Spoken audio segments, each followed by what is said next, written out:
long, long ago, in a quiet village at the foot of the Catskill Mountains in New York, there lived a kind but sleepy man named Rip Van Winkle. Rip was loved by everyone in town, especially the children. He'd fix their toys, tell them stories, and play games with them all day long. Whenever someone needed help, painting a fence, carrying firewood, or rescuing a cat from a tree, Rip was always there with a smile. But there was one thing Rip wasn't so good at: work. He didn't like hard chores or long jobs. While his neighbors worked in their fields or mended their roofs, Rip preferred to sit under a shady tree, watching clouds drift by. His wife, Dame Van Winkle, was always scolding him. "Rip, you never finish anything. The roof leaks, the crops are dying, and you're sitting here dreaming again." Rip would just chuckle and say, "Oh, don't worry, dear, it's always tomorrow." One sunny afternoon, tired of being scolded, Rip decided to take his dog Wolf for a walk into the mountains.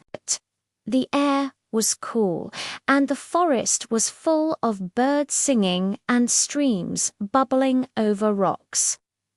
Rip whistled a tune as he climbed higher and higher.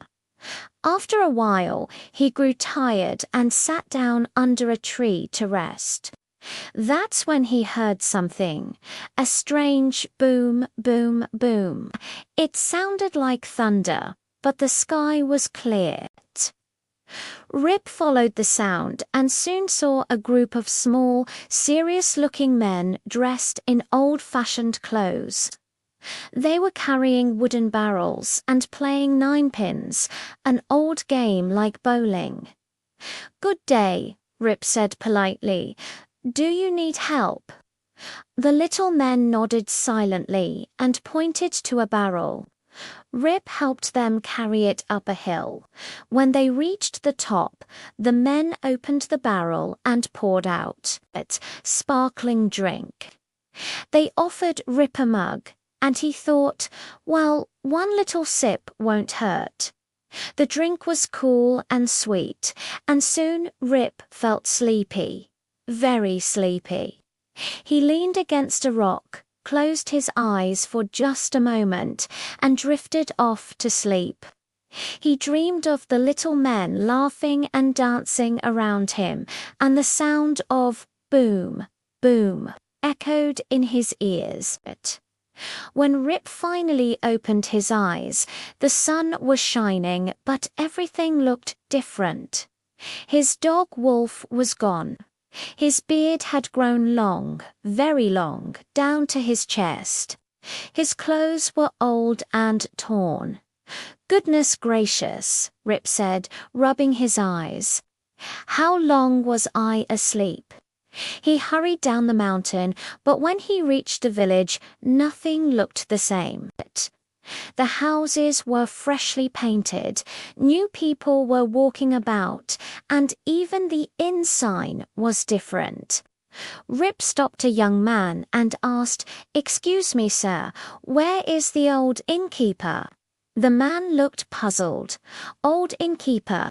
Why, my grandfather used to tell stories about a man named Rip Van Winkle who went missing 20 years ago." Rip's eyes widened. 20 years. He looked around and saw grown men and women, people who looked like children he used to play with. They stared at him in surprise. "Wait a minute," one woman said. You look just like old Rip Van Winkle." Rip smiled softly. "That's because I am Rip Van Winkle." Soon everyone gathered to hear his story. They listened in amazement as Rip told them about the strange little men and how he must be fallen asleep for 20 long years. His old friends were gone, his house was covered in vines, and the world had moved on without him. But the people were kind. They gave him food, a new home, and listened to his tales every evening. Rip became the village storyteller. He'd sit under a shady tree, surrounded by children, telling them about the time he slept through 20 years of history. And every time a thunderstorm rolled through the mountains, he'd smile and say, "Ah, those must be my friends playing ninepins again."